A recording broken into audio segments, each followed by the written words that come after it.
L'amour de Dieu pour l'homme. Mes enfants, rachetés par mon sang, enrichis de mes grâces, rendus objet de mes prévenances, soyez bénis. Je suis Jésus, miséricorde infinie. Je suis en ce lieu pour vous dire mon amour et vous donner ma parole. À la foule qui me suivait, souvent à jeun, dans mes pérégrinations, je ne pouvais laisser manquer le pain. C'est pourquoi je n'hésitais pas à le multiplier quand il devint nécessaire, afin d'éviter qu'il n'en manquât sur le chemin du retour à la maison. C'est ainsi que ma parole doit être pour vous le précieux viatique qui vous accompagne chaque jour. Dans les moments de tentation, de découragement, d'angoisse, de douleur et de désespoir, vous devez être soutenu et éclairé. Vous ne devez pas périr en chemin. Que soit longue ou brève la route à parcourir, c'est-à-dire votre existence, vous avez besoin de mon aide et de ma grâce, de ma lumière, de mon pain. Tout ce dont un voyageur doit se munir à l'avance doit être aussi votre provision dans le domaine spirituel. Ce qui ne peut manquer, ce sont la confiance et l'espérance de parvenir heureusement au but. Voilà pourquoi je vous invite à regarder vers mon cœur et à considérer ma bonté infinie et ma miséricorde. Si vous saviez combien m'affligent ceux qui, après leur chute, doutent de mon pardon.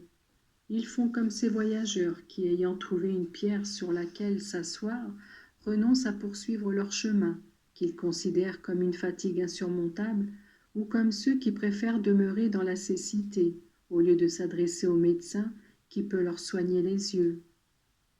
Si je vous montrais même l'immensité de la mer pour vous dire combien je vous aime, combien je suis disposé au pardon, je vous dirais peu. Et si je disais que tout le mal qui s'est commis depuis que l'homme existe, et celui qui se commet et se commettra dans les siècles futurs, ne sont qu'une goutte d'huile dans la mer infinie de ma bonté, je vous dirais encore peu. Même si chaque péché, pour la personne qui est offensée, présente en soi quelque chose d'infini, l'amour de Dieu pour vous, ses créatures, est cette inexplicable grandeur qu'humainement vous ne savez comprendre.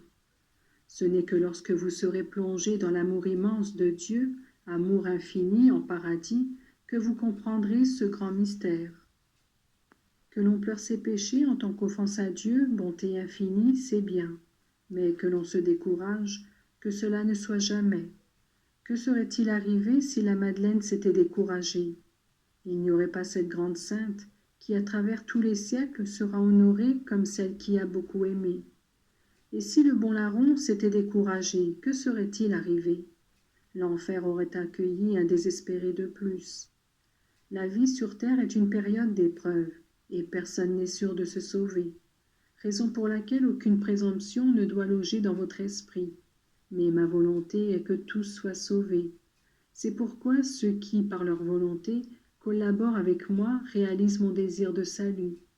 Que cette pensée vous aide à avoir confiance aussi à propos du salut de ceux qui vous sont chers. Personne ne peut juger jusqu'à quel point une âme est responsable de ses péchés devant Dieu. Souvent des personnes qui sont jugées très mauvaises d'après les apparences, Dieu les voit à peine négligentes ou ignorantes. Voici donc une tâche particulière que mon cœur vous confie. Confiance à tout le monde, car personne n'est méchant au point de ne pas mériter mon pardon.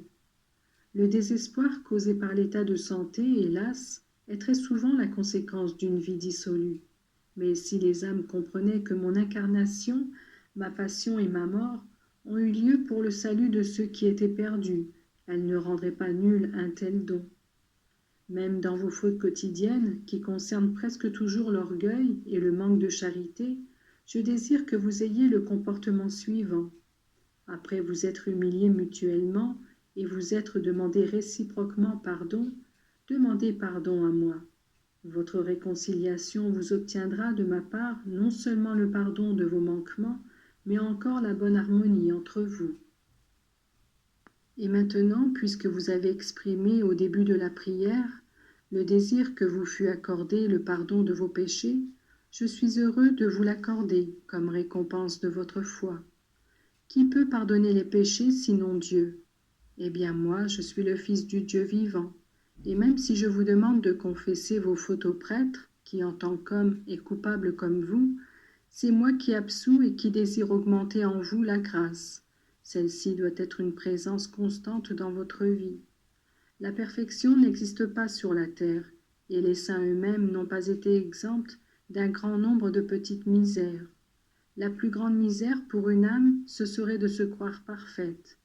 Pour éviter cette faiblesse, qui peut devenir grave et vous éloigner de votre Dieu, moi je permets certaines chutes qui vous font voir votre petitesse. Soyez toujours content de vous savoir des incapables et demandez de l'aide afin de pouvoir vous relever, comme le petit enfant qui, même par ses cris, appelle au secours. Dieu est toujours auprès de vous. Mes enfants bien-aimés, je vous donne paix et grâce, et je vous présente au Père comme mon héritage.